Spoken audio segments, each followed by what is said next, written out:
Hi friends, అందరికీ good morning. అందరూ tea తాగారా? టిఫిన్ తిన్నారా? ఇదిగో ఉదయాన్నే వంట ప్రారంభించాను. అన్నం అయింది. పాలు పొయ్యి మీద పెట్టి వేడి నీళ్ళు పెట్టాను. ఉదయాన్నే వాటర్ వచ్చే టైం కదా, ఇడ్లీ ఉడికిందనమాట. 6:30 కల్లా ఇడ్లీ పెట్టేశాను అనమాట.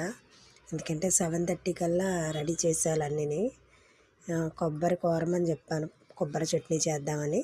మా శ్రీవారు కొబ్బరికాయ కోరుతున్నారు పుట్టి. ఏదో ఇంట్లో మిషన్ ఉన్న వాళ్ళకి గుడ్ల కరువు, కొబ్బరికాయలు ఉన్న వాళ్ళకి కొబ్బరి చట్నీ కరువులాగా ఇంటి నిండా కొబ్బరికాయలు ఉన్నా మా వారు కొట్టి కోరే వరకు చేయలేను. నేను మిక్సీలో వేయాలంటే కోరితేనే బాగా పచ్చడి అవుతుంది.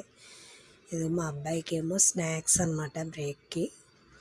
ఇడ్లీ చట్నీ రెడీ చేసి పెట్టాను. తను స్నానం చేసి వచ్చి టిఫిన్ చేస్తాడనమాట. మరి మీరేం వండుకున్నారు ఈరోజు టిఫిన్లు? మా వీడియో నచ్చినట్లయితే లైక్ చేసి, షేర్ చేసి, సబ్స్క్రైబ్ చేయండి. బాయ్.